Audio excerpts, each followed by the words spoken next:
फिर शुरू कर तो बोला ना भाषा ये तो तमीज में रहो, तमीज में अपनी भाषा में लगाम दो, अपनी भाषा में लगाम दे, औकात में रह तू, अपनी भाषा में लगाम दे, डिबेट छोड़कर भागेगा तू। अपनी आजा हिम्मत दे दो, कैसे भाषा आजा हिम्मत दे दो, भगा दे। ये पावर का राज नहीं है जो तू मुझे तुम कह लेगा। अरे इतना कहने में कि अपनी भाषा तहजीब पैदा की तुम्हें मिर्ची लग जाती है। भागेंगे आप, इस बात को सुनने में हिम्मत है तो भगा के दिखा दे। अरे हिम्मत है तो भगा के दिखा दे। नहीं सकते कि इनकी मनमानी पर रोक लग जाएगी। ये खुलकर बता नहीं सकते कि जो असीमित शक्तियां हैं वो इनको इस देश में बरकरार हमेशा चाहिए, इसीलिए शायद जवाब नहीं दे पा रहे। अवधेश जी, मुसलमानों को टारगेट करने के लिए बैठी है तो अलग बातें। मैं किसी को टारगेट नहीं करने बैठी, मैं सिर्फ आपसे सीधा सा सवाल पूछ रही थी जिसका आपका जवाब आपके पास नहीं है। अवधेश जी, हाफिज नूर साहब सुनिए, हाफिज जब तक बात मेरी पूरी नहीं होगी या तो मैं हट जाऊंगा या अरे तो भाई मैं आप छोड़ूंगा। हट जाएंगे तो मैं क्या करूं? मुझे तो एंकर ने पूछा है ना। यहाँ पर दादागिरी नहीं चलेगी। अरे भाई हाफिज जी, जो सवाल आपसे पूछा जा रहा है उसका आप जवाब दे नहीं रहे। अब आप महिला को तुम बोल रहे होगे दादागिरी नहीं चलेगी, ये तो जुबान है तुम्हारी। क्यों है भाई? एक महिला एंकर को तुम ये बोल रहे हो कि दादागिरी नहीं चलेगी। कोई फर्क नहीं पड़ता कपिल जी, मुझे कोई फर्क नहीं पड़ता उनके बोलने से। उनके पास मेरे सवाल का जवाब नहीं है तो वो जवाब दे नहीं पा रहे। ये तहजीब है तुम्हारी। मुसलमान हिंदू नहीं करोगे तुम्हें कोई पहचान भी नहीं पाएगा।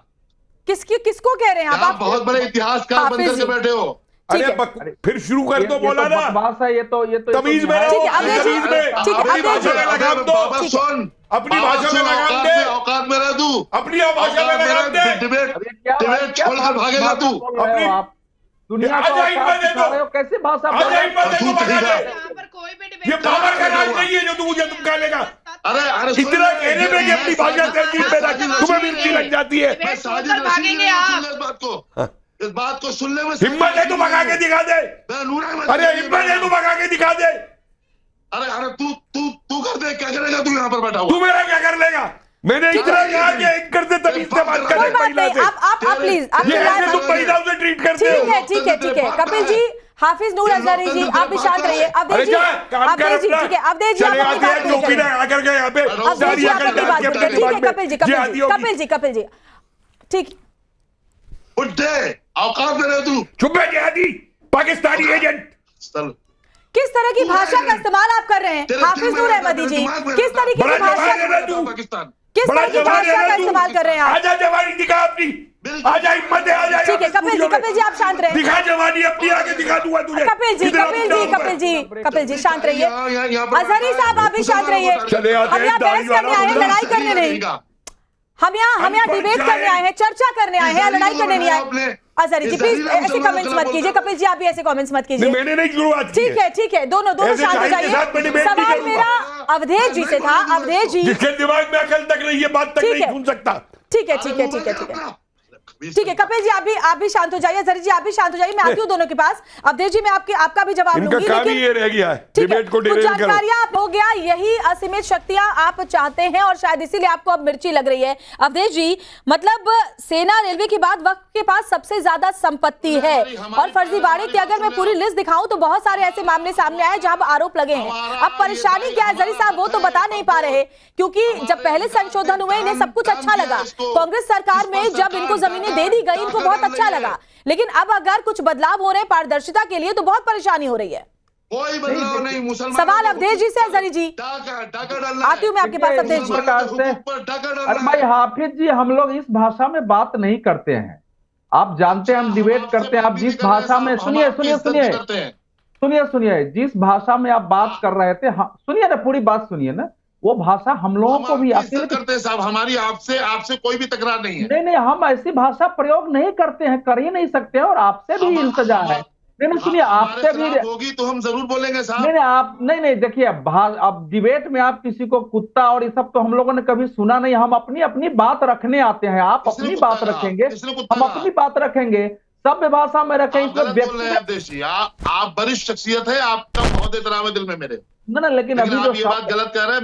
मैंने कुत्ता वगैरह नहीं कहा किसी को। नहीं अभी मैं निकलवा के बता दूं, आपके शब्द सुनाई दिए हैं, मैं ऐसे नहीं बोल सकता। निकलवाइए आप अवधेश जी उन्होंने उनकी उम्र पर कहा था।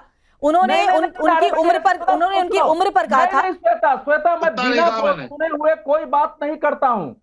मैंने सुना, मुझे तकलीफ इसलिए हुई है कि हम अवधेश जी अगर आप कुत्ता दिखा दो, कुत्ता ठीक है अवधेश जी, उस पर अवधेश जी आप मुझे बताइए। ऐसा है, ठीक है, जो मैंने आपसे सवाल पूछा उसका जवाब दीजिए अवधेश मैं जी। उत्तर देता हूं लेकिन सवाल यह है कि डिबेट का एक बिल्कुल एक मर्यादा होती है, और वो मर्यादा जब आपके पास तथ्य नहीं होते हैं तभी आप भंग करने के लिए आगे बढ़ते हैं। ठीक है अवधेश जी गलत बोल रही हैं आप बोलने दीजिए ना भाई, गलत बोल रही हैं, बोलने दीजिए। बिल्कुल सही, और आप अजहरी जी बिल्कुल सही बोल रहे हैं, आप बिल्कुल सही भाषा का इस्तेमाल कर रहे हैं। आप अवधेश जी को बोलने देंगे या नहीं?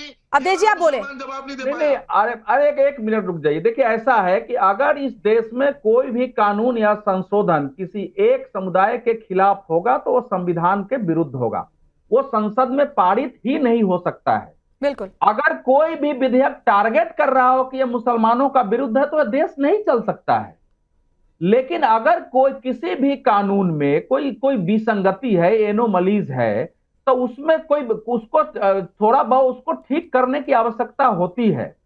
अब मैं उस कानून के बजाय मैं ये कहना चाहूंगा कि क्या इस देश में मुसलमानों ने वक्फ के विरुद्ध मुकदमे किए हैं कि नहीं किए हैं कि हमारी संपत्ति वक्फ के बड़े लोगों ने कब्जा किया है? आखिर जो ठीक है, इसका जवाब प्रेम जी से लेती हूँ। प्रेम जी आप कह रहे हैं कि ये जानबूझकर दखल अंदाजी की जा रही है। अवधेश जी ने बहुत ही वाजिब सवाल उठाया, क्या आप नहीं चाहते कि महिलाओं की भागीदारी बढ़े? आप नहीं चाहते जो वंचित शोषित मुसलमान है उनकी भागीदारी बढ़े? और जो सवाल उन्होंने पूछा, क्या मुसलमानों ने ही वक्फ के खिलाफ कोर्ट में नहीं मुकदमे दायर करवाए हैं? आप बताएं। देखिए, जो पॉजिटिव नोट पे बातें होती हैं वो उसको तो उस पर चर्चा मतलब डिबेटेबल वो नहीं है, उस पर विवाद भी नहीं है। लेकिन जैसे अभी आपने मध्य प्रदेश हाई कोर्ट का वर्जन दिखाया, उसी में वही जज साहब कहते हैं मैं तो ये सारी बातें आपको समझाने के लिए कह रहा हूँ, कोई वो टिप्पणी नहीं लिख रहा हूँ। अब देखिए वो उदाहरण देते हैं कि लाल किला भी में हाथ रख देगा तो क्या वक्त का हो जाएगा। ये गलत उदाहरण है जज साहब का। जो मैं आपको बताऊं क्या? नहीं, क्यों नहीं उठाएंगे सवाल? बोलने दीजिए मुझे, मेरी बात प्रेम जी, मेरे पास पूरी लिस्ट है, मैं आपको बताऊं क्या? देखिए तमिलनाडु के तिरुचि जिले का मामला आपको पता होगा, जहां हिंदू बाहुल्य जो पूरा का पूरा गांव था वो वक्फ ने उस पर अपना दावा किया, जिसमें 1500 साल पुराना मंदिर भी जो था वो भी वक्फ बोर्ड के अधीन आया।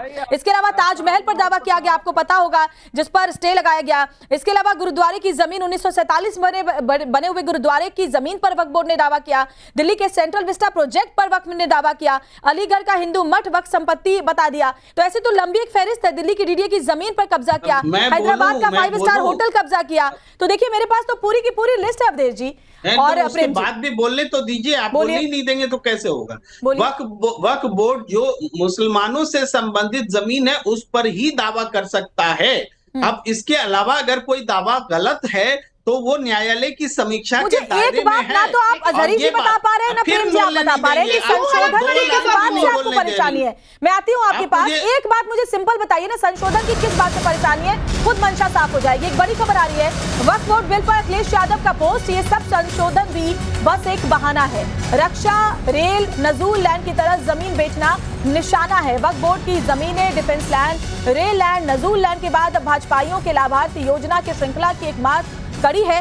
भाजपा क्यों नहीं खुलकर लिख देती, भाजपाई हित में जारी, इस बात की लिखकर गारंटी दी जाए कि वक्फ बोर्ड की जमीनें बेची नहीं जाएंगी। बीजेपी रियल एस्टेट कंपनी की तरह काम कर रही है, उसे अपने नाम में जनता के स्थान पर जमीन लिखकर नया नामकरण कर देना चाहिए। ये बात अखिलेश यादव ने सोशल मीडिया पर पोस्ट के जरिए लिखी हुई है।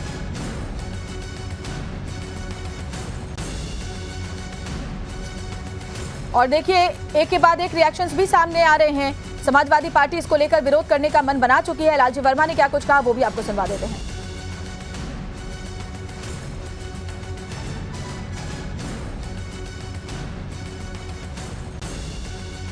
सरकार अल्पसंख्यक समाज को, विशेषकर मुस्लिम समाज के साथ उनके अधिकारों को छीनना चाहती है।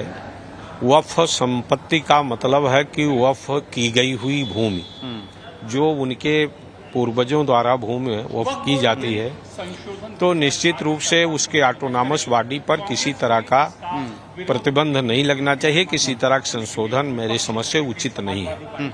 सरकार ये कह रही है कि जो वंचित वर्ग है, मुसलमान है, दाऊदी बोहरा है, आगा खानी, उनको कोई प्रतिनिधित्व नहीं था, मुस्लिम महिलाओं को कोई प्रतिनिधित्व नहीं था। वक्फ जो है किसी भी जमीन पर दावा ठोक देती थी और लोग कई सालों तक विवाद चलता था, हम उसको दूर करना चाहते हैं। उनकी मंशा सभी को मालूम है, पूरे देश को मालूम है कि भाजपा की मंशा क्या है।